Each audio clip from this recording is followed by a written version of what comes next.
once they see you be successful, we see top realtors closing all these deals is because they have momentum. 20 years experience, 15 years back, experience. baby. Podcast life.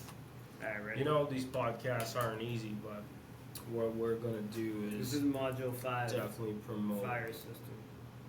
echo 3. cancellation. Let me know when you're ready. I was born ready. 2, 1. What's up, everybody? This is module 5 of the fire system, a free course that we created just for you. So many real estate agents are getting out of the business right now because it's so hard to sell homes. In 2021, we had about $6.1 million in this month. Why you always get up and start tinkering after we start? Well, because if you did it right, I wouldn't have to do that. It was right.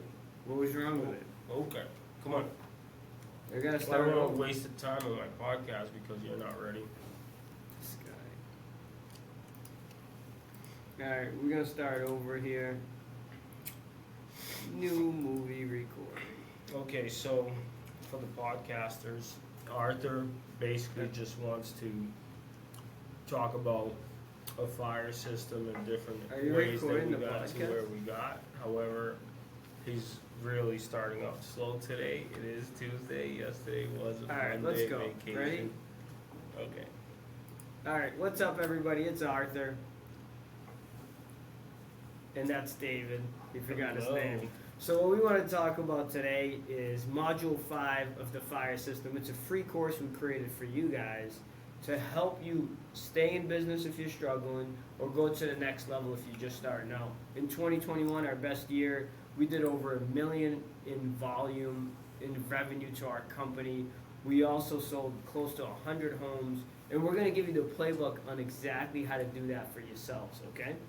Okay. This week we're specifically talking about momentum and time blocking. The reason we're giving away this info for free is because so many people are leaving the industry now, and we want to help you guys be successful.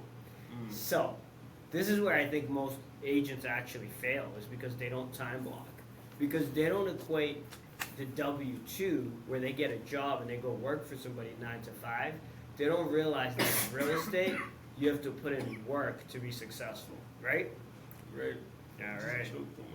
David's choking. So, what do you have to time block for? Okay? Number Okay. 1 is you have to time block for 5 things in real estate. You want to tell them what they are, David? I think the number one thing that you have to time block for is prospecting. In every part of our business, moving up the chains and the ranks of sales, we had to prospect, right? So either you do it or you hire somebody to do it, but the best way you could teach people that to do it if you hire them is by you doing it. So number one thing you really have to time block for is schedule time to call clients to look for business. That's what prospecting is. Number 2 would be follow up. Now, if you get leads, people start talking to you after you start calling all the time, and then you never call back. That's crazy. That's a big mistake a lot of agents make. A lot of business people make. They go out to one dinner or one coffee and never call the person again. But the business is in the relationship. The relationship is in the follow-up. And after you do those things, you should be able to get some appointments and get some contacts and some opportunities. Absolutely. So, once you got so those are the things you time block, right? At the end of this, we'll also give you a perfect schedule for a real estate agent. The other thing too, in your personal life, you could time block vacations, family time, date night, exercise, thinking, reading. All those things are important, but just remember, the first 10 years of real estate, me and David never took a vacation. We worked our butts off every single day. The Right. first 5 years, we had another full-time job, and we were doing real estate full-time. So for you to start in real estate as a new agent and not put in that kind of work in this difficult market, that's why the failure rate in real estate is 87%. I would add this as well. You have to have your family time. So meaning, we were working 2 jobs. I was a barber. Arthur was a front-end manager at Stop and Shop. And while we're doing that, not making money, not able to pay our bills, guess what we're still not losing track of? The family life. we have a great family life. Absolutely. We're always hanging out with the kids. Me, always. Arthur, now that he had a new baby. See, you want to build a career, but you really want to still have a good family life, right? It would be the worst if you made a lot of money and then your kids hate you, or your brother doesn't talk to you, or your sister doesn't talk to you. Right. So just remember that. Like, you can build a great career, increase your financial ability, and still have a good work-life balance. I sleep in till 1 p.m. I'm just kidding. Okay. By the way, if you're looking at this on school, you could click the link at the bottom of the class, and in that link, we actually have all the supporting documents, which we have here. Also, you don't have to spend any money in the beginning of your real estate career. We use the system as simple as Google Calendar, right? Anything you want in your calendar that's an appointment, or prospecting, or lead generation, make it green. Personal stuff, you can make it blue. And, whatever should be delegated, you can make it red. So you could easily set up a Google Calendar system, which is free, and in that system, you could just use it for free and do everything you need to do. Now, the last thing we'll go over today, or maybe one of the last things, is a perfect schedule for a real estate agent, okay? This is why I want you to go over this.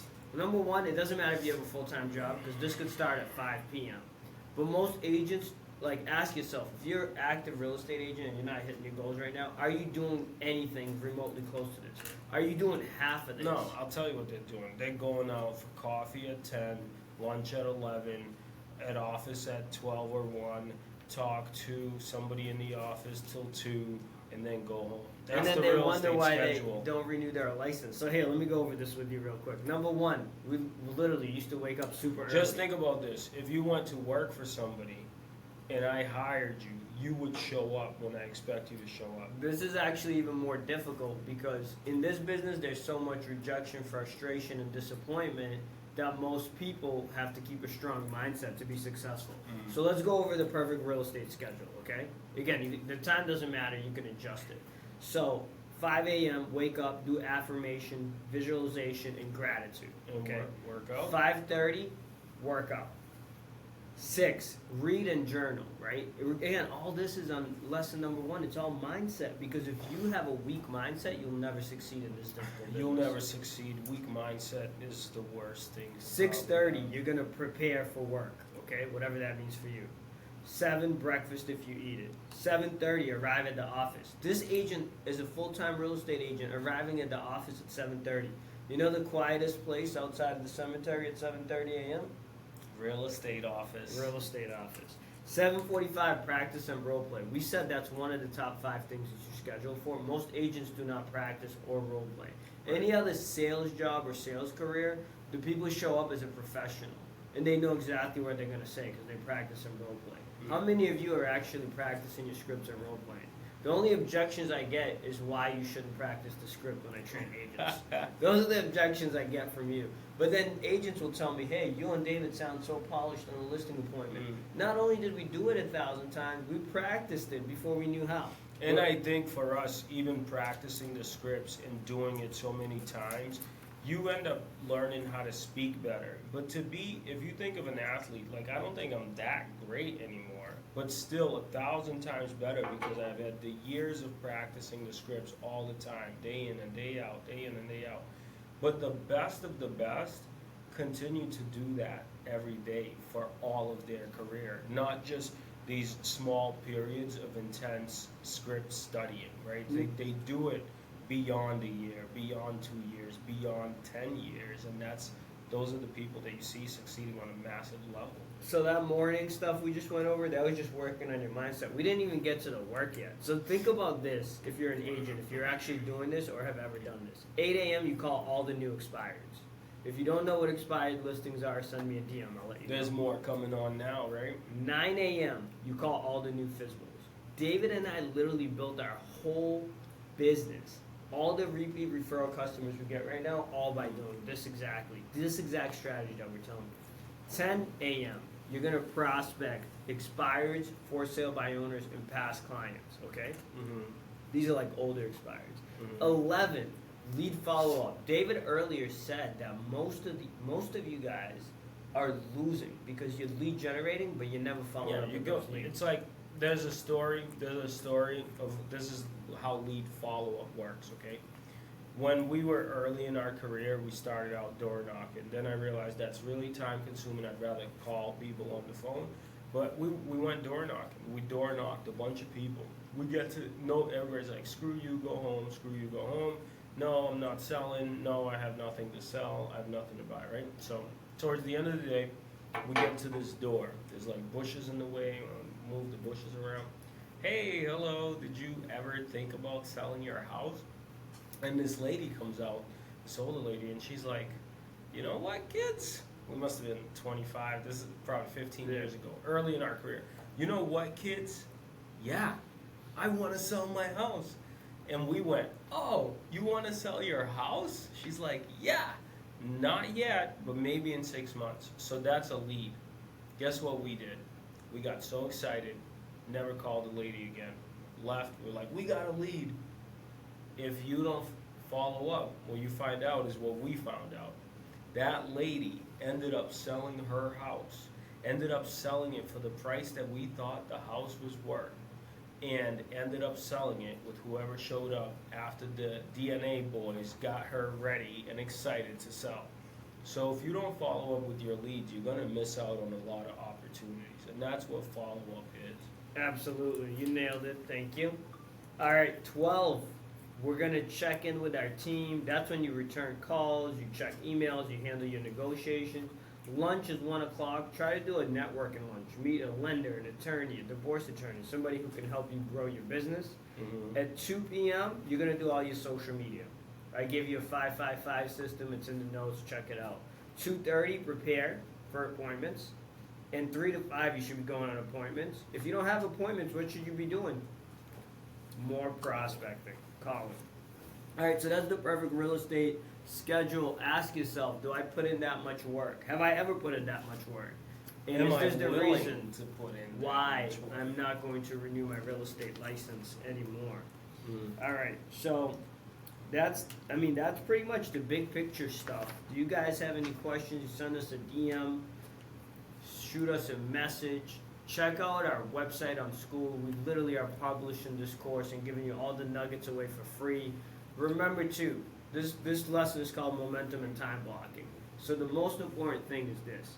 When you see us be successful and you see David and Arthur getting all these referrals, or Nancy Lou, realtor, and she's selling 100 homes a year, 50 homes a year. In this market, 20 homes a year is great.